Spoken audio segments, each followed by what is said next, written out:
India Legal presents Courts Roundup.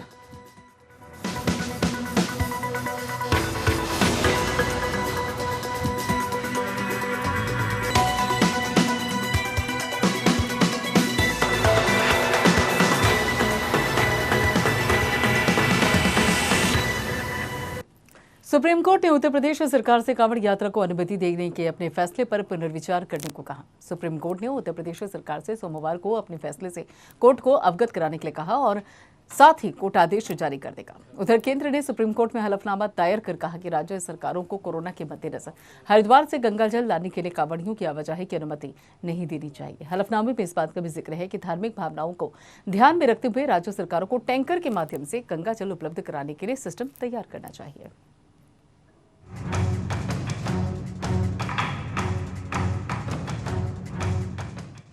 Uttar Pradesh में कांवड़ यात्रा की अनुमति को लेकर सुप्रीम कोर्ट में सुनवाई हुई। सुनवाई के बाद सुप्रीम कोर्ट ने यूपी सरकार से कहा कि या तो वो सांकेतिक कांवड़ यात्रा आयोजित करने पर पुनर्विचार करे या हम आदेश पारित करेंगे। शीर्ष अदालत ने सोमवार तक यूपी सरकार को जवाब देने का निर्देश दिया।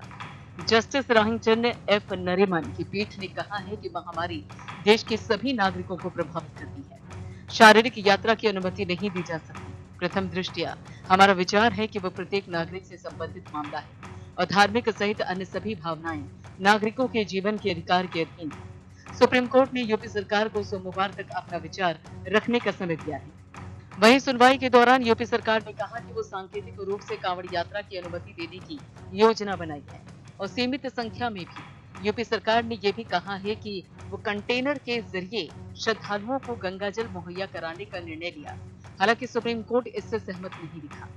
मेहता ने केंद्र सरकार के रुख के बारे में पीठ को सूचित करते हुए कहा कि राज्य सरकारों को स्थानीय शिव मंदिरों में पूजा करने के लिए हरिद्वार से गंगाजल लाने के लिए कांवड़ियों की आवाजाही की अनुमति नहीं देनी चाहिए।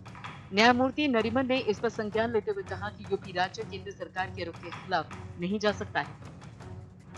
केंद्र सरकार ने भी सुप्रीम कोर्ट में शुक्रवार को एक हलफनामा दायर किया था।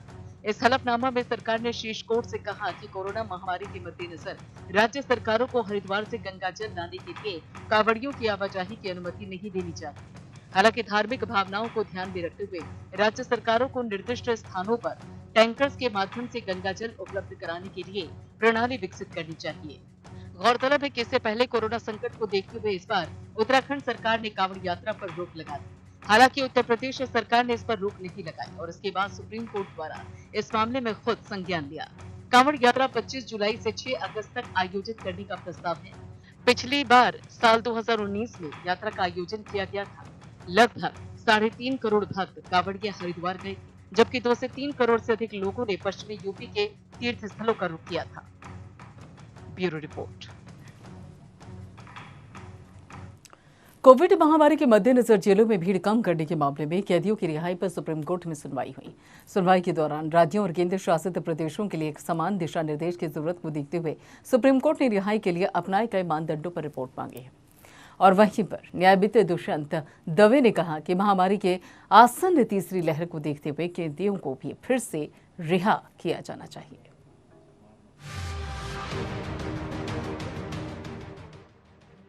कैदियों की रिहाई मामले में सुप्रीम कोर्ट में सुनवाई हुई। इस दौरान सुप्रीम कोर्ट ने महामारी के बीच जेल से कैदियों को रिहा करते समय पालन किए गए मानदंडों का विवरण देने वाली एक रिपोर्ट तलब की है।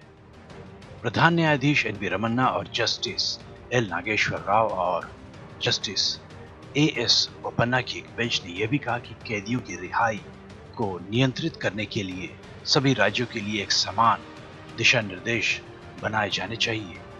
अदालत को बताया गया कि महामारी के दौरान जेलों में भीड़ भाड़ कम करने के लिए कैदियों को रिहा करने के अदालत के पहले के आदेशों के विस्तार पर केंद्र सरकार को कोई आपत्ति नहीं है। मामले में न्याय मित्र वरिष्ठ अधिवक्ता दुष्यंत दवे ने प्रस्तुत किया कि अदालत ने निर्देश दिया था कि जेलों में भीड़ भाड़ को रोकने के लिए 7 साल या उससे कम की सजा वाले सभी कैदियों या विचाराधीन कैदियों को तुरंत रिहा किया जाए। दवे ने कैदियों की रिहाई पर शीर्ष अदालत की 7 मई 2021 के फैसले का हवाला दिया। सीजीआई रमन्ना ने कहा कि सभी राज्यों द्वारा अपनाए जाने के लिए एक समान दिशा निर्देश तैयार करने की आवश्यकता है। दवे ने कहा कि महामारी की आसन्न तीसरी लहर को देखते हुए कैदियों को फिर से रिहा किया जाना चाहिए। केंद्र सरकार की ओर से पेश सॉलिसिटर जनरल तुषार मेहता ने कहा कि पहले के आदेशों को बढ़ाए जाने पर सरकार को कोई आपत्ति नहीं है। कोर्ट ने आखिरकार नालसा के सचिव को अगले शुक्रवार तक ये रिपोर्ट सौंपने का निर्देश दिया। इस दौरान यह भी निर्देश दिया गया कि रिहा किए गए बंदियों को सरेंडर करने के लिए नहीं कहा जाए। मामले की अगली सुनवाई 3 अगस्त को होगी। अदालत ने पहले देश में उन कैदियों को रिहा करने का आदेश दिया था जिन्हें पिछले साल कोविड-19 महामारी के कारण रिहा किया गया था और बाद में स्थिति में सुधार के बाद फिर से जेल में डाल दिया गया था। अदालत ने राज्य सरकारों, केंद्र शासित प्रदेशों द्वारा गठित उच्च अधिकार प्राप्त समितियों को ऐसे कैदियों को तुरंत अस्थायी रूप से मुक्त करने का निर्देश दिया था। ऐसे कैदियों के अलावा एचपीसी को भी जल्द से जल्द राष्ट्रीय कानूनी सेवा प्राधिकरण द्वारा निर्धारित दिशा निर्देशों को अपनाकर नई रिहाई पर विचार करना चाहिए, ऐसा अदालत ने कहा था। जिन राज्यों ने पिछले साल एचपीसी का गठन नहीं किया था उन्हें भी जल्द से जल्द इसके गठन के निर्देश दिए गए थे। न्यायालय ने अपने आदेश में कई दिशा निर्देश भी जारी किए थे। Bureau report. सुप्रीम कोर्ट ने इलाहाबाद हाई कोर्ट के उस फैसले को दरकिनार कर दिया जिसमें नोएडा के नई ओखला औद्योगिक विकास प्राधिकरण द्वारा सितंबर 2012 में कर्मचारियों की सेवानिवृत्ति की आयु 58 साल से 60 साल करने के निर्णय को सितंबर 2002 से लागू करने का निर्देश दिया गया था। जस्टिस धनंजय वाई चंद्रचूड़ और जस्टिस एमआर शाह की पीठ ने नोएडा द्वारा दायर अपील को स्वीकार करते हुए कहा कि हाईकोर्ट ने कार्यपालिका के क्षेत्राधिकार पर अतिक्रमण किया है। पीठ ने अपने फैसले में कहा कि सेवानिवृत्ति की आयु बढ़ाई जानी चाहिए या नहीं, ये नीतिगत मामला है।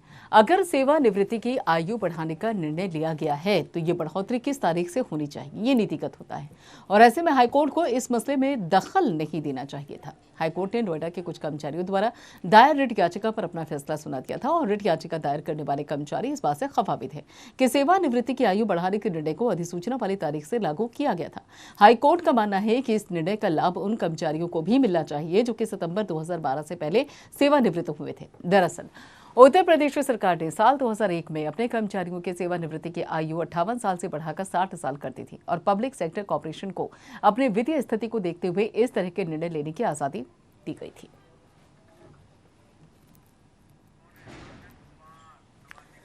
और इसी बाबत आगे की जानकारी देने के लिए अधिवक्ता आदर्श कुमार हमारे साथ जुड़ चुके हैं। आदर्श जी, सेवानिवृत्ति की आयु बढ़ाने के इलाहाबाद हाईकोर्ट के फैसले को सुप्रीम कोर्ट ने रद्द करते हुए आखिर क्या दलील दी है, विस्तार से बताइए। ये इस मामले में सुप्रीम कोर्ट ने अपने फैसले में कहा है कि क्या सेवानिवृत्त की आयु बढ़ानी जानी चाहिए या नीतिगत मामला है। यदि सेवानिवृत्त की आयु बढ़ाने का निर्णय लिया गया है तो जिस तिथि से इसे लागू की जानी चाहिए वह नीति के दायरे में आती है। सुप्रीम कोर्ट ने वहीं उच्च न्यायालय के इस दृष्टिकोण से असहमत जताते हुए कहा कि क्या सेवानिवृत्त की आयु बढ़ाने का निर्णय नोएडा द्वारा पारित प्रस्ताव पर वापस जाना चाहिए या राज्य सरकार द्वारा अनुमोदन की तारीख से प्रभावी किया जाना चाहिए। यह राज्य के लिए तय करने का मामला है। वहीं आखिरकार हर कटौती को आकर्षित करने की कुछ कर्मचारी लाइन के लिए एक तरफ खड़े होंगे जबकि अन्य अन्यथा दूरी ओर खड़े होंगे। कठिनाई का यह तथ्य उच्च न्यायालय के लिए यह मानने का आधार नहीं हो सकता है कि निर्णय मनमाना था। जब राज्य सरकार ने मूल रूप से 28 नवंबर 2000 को अपने स्वयं के कर्मचारियों को सेवानिवृत्ति की आयु 28 से 8 वर्ष तक बढ़ाने का फैसला किया, इससे सार्वजनिक क्षेत्र के निगमों को वित्तीय प्रभाव के आधार पर निर्णय लेने के लिए छोड़ दिया गया, जिससे परिणाम स्वरूप यदि वे अपने स्वयं के कर्मचारियों के लिए सेवानिवृत्ति की आयु बढ़ा सकते हैं। बिल्कुल, बहुत बहुत शुक्रिया आदेश जी इस सारी जानकारी के लिए। सुप्रीम कोर्ट ने कहा कि दस्तावेजों को समन करने के अधिकार का प्रयोग तब किया जाना चाहिए जब ट्रायल चल रहा हो और न कि ट्रायल पूरा होने के बाद। अदालत ने तेलंगाना उच्च न्यायालय के एक फैसले के खिलाफ दायर अपील की अनुमति देते हुए ये कहा। उच्च न्यायालय ने रिवीजन आवेदन की अनुमति दी और दस्तावेजों को तलब करने के आवेदन को खारिज करने के निचली अदालत के फैसले को उलट दिया। उच्च न्यायालय के आदेश का विरोध करते हुए यह तर्क दिया गया कि मुकदमा बहुत पहले ही पूरा हो चुका था और आरोपी से दंड प्रक्रिया संहिता की धारा 313 के तहत पूछताछ की गई थी और उसके बाद ही दस्तावेजों को पेश करने के लिए आवेदन किया गया था। दंड प्रक्रिया संहिता की धारा 91 एक अदालत को उस व्यक्ति को समन जारी करने का अधिकार देती है जिसके कब्जे या शक्ति में एक दस्तावेज या चीज मानी जाती है जिसमें उसे उपस्थित होने की और पेश करने की आवश्यकता होती है। अगर उसे लगता है कि ऐसा दस्तावेज या चीज ट्रायल के लिए आवश्यक है तो जस्टिस AM खानविलकर और साथ ही जस्टिस संजीव खन्ना की पीठ ने ट्रायल कोर्ट के आदेश पर गौर करते हुए कहा कि उसने दस्तावेज को समन करने के लिए आवेदन को खारिज करने के लिए ठोस आवेदन कारण बताए थे।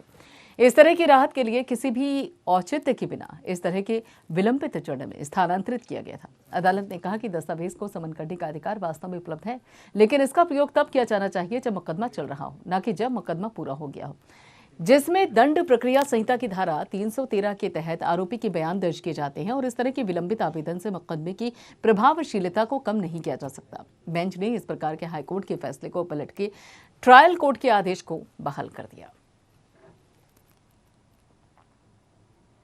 गुरुग्राम की पटौदी स्थित रामलीला मैदान में 4 जुलाई को धर्मांतरण को लेकर आयोजित की गई एक महापंचायत में भड़काऊ भाषण देने के मामले में गिरफ्तार किए गए रामभक्त गोपाल शर्मा की जमानत याचिका गुरुग्राम की अदालत ने खारिज कर दी। कोर्ट ने कहा कि ऐसे लोग महामारी से भी ज्यादा खतरनाक हैं। लोगों में विश्वास पैदा करना होगा कि राज धर्मनिरपेक्ष है और कानून का शासन अभी भी कायम है।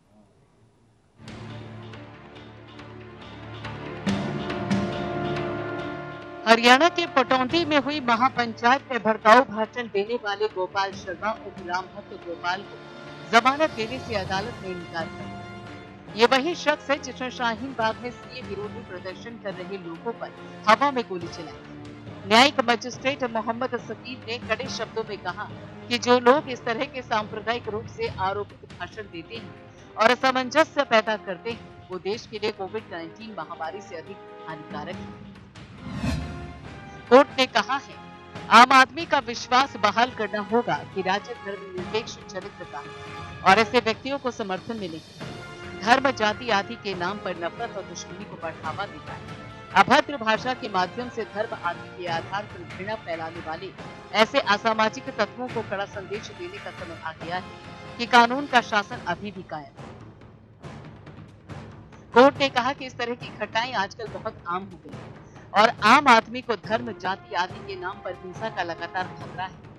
अदालत ने इस बात पर भी जोर दिया कि इस तरह के लोग जो आम लोगों के बीच असामंजस्य पैदा करने और नफरत फैलाने की कोशिश कर रहे हैं वे वास्तव में इस देश को महामारी से ज्यादा नुकसान पहुंचा रहे हैं। कोर्ट ने कहा कि हमारा संविधान भारत के गैर नागरिकों को भी सुरक्षा देता है और ये राज्य और न्यायपालिका का कर्तव्य है कि सुनिश्चित करें कि किसी भी धर्म या जाति के भारत के नागरिक असुरक्षित महसूस न करें। ये देखते हुए कि धार्मिक सहिष्णुता समय की आवश्यकता न कि असहिष्णुता।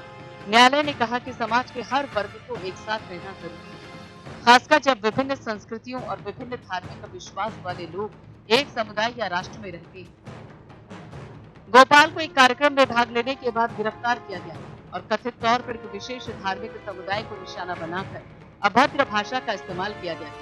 विशेष धार्मिक समुदाय की लड़कियों का अपहरण करने और उस समुदाय के लोगों को मारने के लिए भीड़ को भड़काने के लिए भड़काऊ भाषा का इस्तेमाल किया गया। ये देखते हुए कि आरोपी व्यक्ति द्वारा किए गए कथित अपराध बहुत गंभीर और गंभीर प्रकृति के इस प्रकार की गतिविधियों के परिणाम कहीं अधिक खतरनाक हो सकते हैं और ये सांप्रदायिक हिंसा में तब्दील हो सकता है। अदालत ने उसे जमानत देने से इनकार कर दिया। Bureau report. दिल्ली हाईकोर्ट ने YouTube vlogger Manisha Malik, New Zealand के यूट्यूबर कॉल एडवर्ड राइस, साथ ही जिसे कॉल रॉक के नाम से भी जाना जाता है, कि पत्नी दायर एक रिट याचिका पर नोटिस जारी किया और इसमें उनके खिलाफ जारी एक ब्लैकलिस्टिंग आदेश को रद्द करने की मांग की गई है, जिसने उन्हें भारत वापस लौटने से रोका था। न्यायमूर्ति रेखापल्ली के कल न्यायाधीश की पीठ ने केंद्र bureau of immigration, ministry of home affairs, साथ ही foreign regional registration office Delhi से जवाब मांगा और अब इस मामले की सुनवाई 23 सितंबर को होगी। और इससे पहले न्यूजीलैंड ने यूट्यूबर कॉल एडवर्ड राइट की पत्नी यूट्यूबर व्लॉगर मनीषा मलिक ने दिल्ली हाईकोर्ट का रुख किया था। भारत सरकार ने यूट्यूबर कॉल एडवर्ड राइस को भारत लौटने पर रोक लगाने के लिए ब्लैकलिस्ट कर दिया।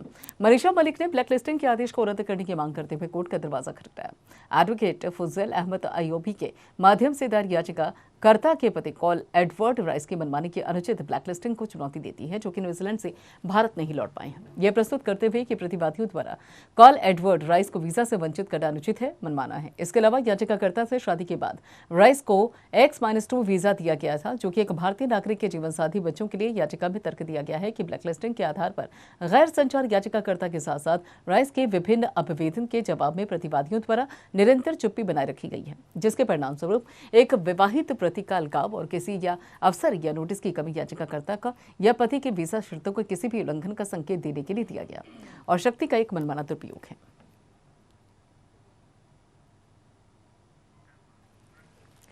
केरल हाई कोर्ट ने हाल ही में बैंक ऑफ इंडिया को याचिकाकर्ता को इस आधार पर लोन प्रदान करने का निर्देश दिया कि वे एक मेधावी छात्रा है और माता पिता की वित्तीय स्थिति के आधार पर शैक्षिक ऋण के पुनर्भुगतान की संभावनाओं का आकलन नहीं किया जाना चाहिए। कोर्ट ने फैसले में कहा कि शैक्षिक ऋण देने के लिए आवेदक के माता पिता की ऋण चुकाने की क्षमता पर विचार नहीं किया जाना चाहिए। मेरे अनुसार माता पिता की वित्तीय स्थिति बैंक के लिए शैक्षिक ऋण के लिए किए गए आवेदन पर विचार करने में बाधा नहीं होनी चाहिए। न्यायमूर्ति पीवी सुरेश कुमार ने याचिका की अनुमति देते हुए कहा कि उक्त सर्कुलर के संदर्भ में भारतीय रिजर्व बैंक द्वारा जारी निर्देश के अनुसार बैंकों द्वारा तैयार की गई सभी शैक्षिक ऋण योजनाओं का उद्देश्य यह सुनिश्चित करना है कि एक मेधावी छात्र को केवल इस आधार पर उच्च शिक्षा प्राप्त करने का अवसर से वंचित नहीं किया जाएगा कि उसके पास इसके लिए संसाधन नहीं। याचिकाकर्ता BA MS अद्वितीय वर्षा की छात्रा है और जिसके शैक्षिक ऋण के अनुरोध को सार्वजनिक क्षेत्र के बैंक ऑफ इंडिया ने अस्वीकार कर दिया था। याचिकाकर्ता के अनुसार उसे 2019 में राष्ट्रीय पात्रता सह प्रवेश परीक्षा 2019 में अपने रैंक के आधार पर राज्य की केंद्रीकृत आवंटन प्रक्रिया के माध्यम से एडमिशन प्राप्त किया, क्योंकि उसका परिवार पाठ्यक्रम के लिए पूरी शेष राशि नहीं जुटा सका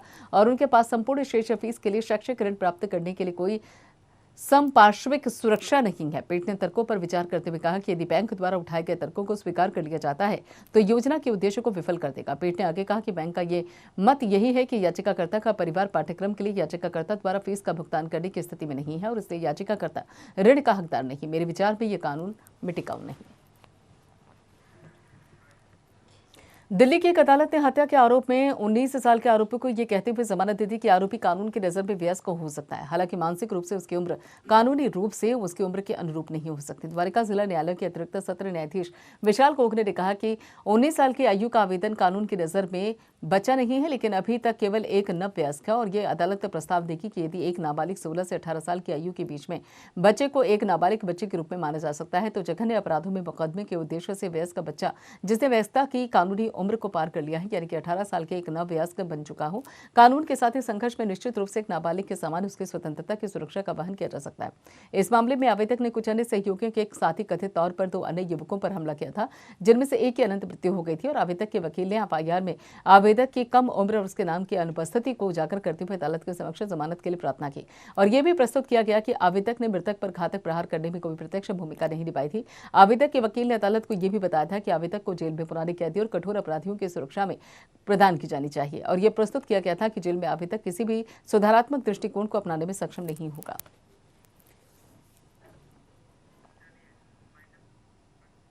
चलिए कोर्ट्स राउंडअप में फिलहाल इतना ही, बाकी खबरों के लिए जुड़े रहिए एबीएन के साथ। India Legal presents Courts Roundup.